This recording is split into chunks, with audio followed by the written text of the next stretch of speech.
প্রথম বিশ্বযুদ্ধ ও সিরিয়ার ভূমিকা। 1914 সালে অটোমান সাম্রাজ্যের প্রথম বিশ্বযুদ্ধে যোগদানের ফলে সিরিয়া এক গুরুত্বপূর্ণ সামরিক ঘাঁটিতে পরিণত হয়। 1915 সালে জার্মান কমান্ডের অধীনে অটোমান বাহিনী সুয়েজ খালের ব্রিটিশ অবস্থানের উপর আক্রমণ চালায়। 1916 থেকে মিশরে অবস্থিত ব্রিটিশ ও সাম্রাজ্যিক বাহিনী একটি ফরাসি দলের সঙ্গে প্যালেস্টাইনে আক্রমণ শুরু করে। 1917 সালের শেষের দিকে জেনারেল স্যার এডমন্ড এলনাভি জেরুজালেম দখল করেন এবং 1918 সালের নভেম্বরে সিরিয়া দখল করে বসেন। অধিকাংশ খ্রিস্টান এবং ইহুদি এই দখলকে স্বাগত জানালেও মুসলমানদের বড় একটি অংশ অটোমান সাম্রাজ্যের প্রতি অনুগত ছিল। তবে জাতীয়তাবাদী দলগুলো হেজাজের শরীফ হোসেনের নেতৃত্বে তুর্কি শাসকদের বিরুদ্ধে ব্রিটেনের সাথে জোট গঠন করে। হোসেনের পুত্র ফয়সালের নেতৃত্বে একটি আরব বাহিনী ব্রিটিশ সহায়তায় সিরিয়া এবং দামেস্ক দখল করে নেয়। যুদ্ধ শেষে জেনারেল এলনাভি দামেস্কে ফয়সালের নেতৃত্বে একটি আরব সামরিক প্রশাসন স্থাপন করেন। সিরিয়ার ভাগ্য নির্ধারণে ফরাসি ম্যান্ডেট। যুদ্ধের সময় ব্রিটিশ সরকার আরবদের স্বাধীনতার প্রতিশ্রুতি দিলেও 1916 সালের দিকে সাইকস-পিকস চুক্তির মাধ্যমে ব্রিটেন ও ফ্রান্স মধ্যপ্রাচ্যের অঞ্চলগুলো ভাগাভাগি করে নেয়। 1920 সালে ফয়সালকে সিরিয়ার রাজা নির্বাচিত করা হলেও মিত্রবাহিনী সান রেমো সম্মেলনে সিরিয়ার ম্যান্ডেট ফ্রান্সের হাতে তুলে দেওয়া হয়। 1922 সালে লিগ অব নেশনস ফরাসি ম্যান্ডেট অনুমোদন করে। ফ্রান্স বিভিন্ন স্থানীয় সরকার প্রতিষ্ঠা করে, যেমন আল আনসারিয়া অঞ্চলে আলাউডদের জন্য এবং জাবাল আল দুরুজ অঞ্চলে দ্রুজদের জন্য। তবে সিরিয়ার জনগণের বৃহত্তর ফরাসি শাসনের বিরুদ্ধে ছিল।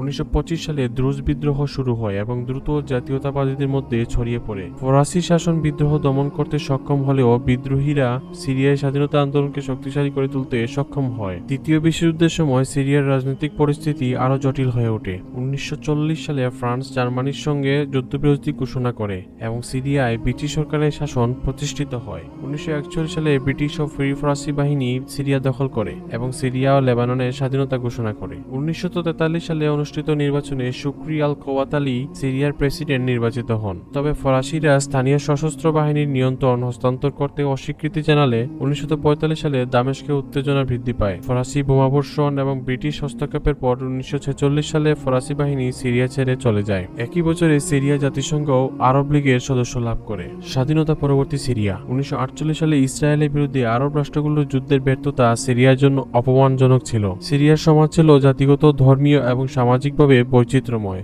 আলাউইট, দ্রুজ, সুন্নি, খ্রিস্টান সহ বিভিন্ন সম্প্রদায়ের মধ্যে পথপার্থক্য ছিল। 1949 সাল নাগাদ সিরিয়ার রাজনৈতিক পরিস্থিতি আরও অস্থির হয়ে ওঠে। ক্ষমতাসীন জাতীয় ব্লক বিভক্ত হয়ে পড়ে। সমাজতান্ত্রিক ও ধর্মনিরপেক্ষ বাথ পার্টি ছাত্র ও সেনা কর্মকর্তার জন্য জনপ্রিয় হয়ে ওঠে। এই দলটি সংখ্যালঘুদের সমর্থন লাভ করে এবং সিরিয়ার রাজনৈতিক দৃশ্যপটে গুরুত্বপূর্ণ ভূমিকা পালন করতে শুরু করে। একটি দেশের রাজনৈতিক অস্থিরতা থেকে শক্তিশালী কর্তৃত্ববাদী শাসন পর্যন্ত একটি দীর্ঘ যাত্রা। সিরিয়ার ইতিহাস, বিশেষ করে এক সামরিক অভ্যুত্থান ও বাথ পার্টির উত্থানের কাহিনী আজ আমরা তুলে ধরছি। 1949 সালের মার্চ মাসে কর্নেল হোসনি আল জাইম একটি রক্তপাতহীন অভ্যুত্থানের মাধ্যমে সিরিয়ার প্রথম বেসামরিক শাসনকে উৎখাত করেন, কিন্তু তিনি ক্ষমতা বেশিদিন ধরে রাখতে পারেননি। কর্নেল সামি আল হিন্নাবি তাকে আগস্ট মাসে ক্ষমতাচ্যুত করেন। ডিসেম্বরে আরেক অভ্যুত্থানে ক্ষমতা আসে কর্নেল আদিবাল শিশাকলি, কিন্তু শিশাকলিও বেশি দিন টিকে থাকতে পারেননি।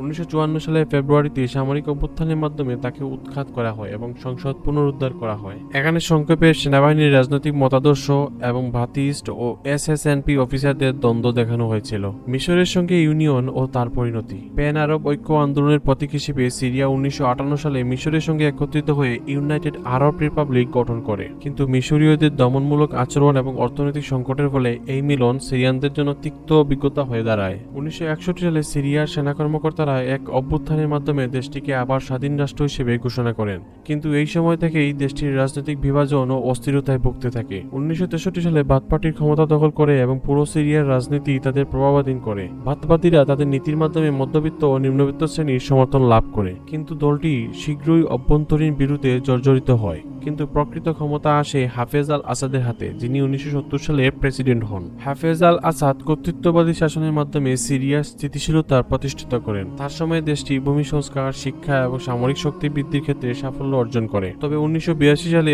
হামা শহরে মুসলিম ব্রাদারহুডের বিদ্রোহ দমন করে আসাদ সরকার। এই ঘটনায় হাজার হাজার মানুষের মৃত্যু হয়, যা আসাদের কঠোর শাসনের একটি উদাহরণ। বাথ শাসনের অধীনে সিরিয়ার সংস্কৃতি আরব জাতীয়তাবাদ, ফিলিস্তিনি সমস্যা এবং সমাজতান্ত্রিক বাস্তবতাকে কেন্দ্র করে গড়ে ওঠে। তবে 1980 ও 90 দশকে অর্থনীতি ধীরগতিতে চলতে থাকে। কৃষি সংকট, দুর্নীতি এবং প্রশাসনিক জটিলতা অর্থনৈতিক উন্নয়নে বাধা সৃষ্টি করে।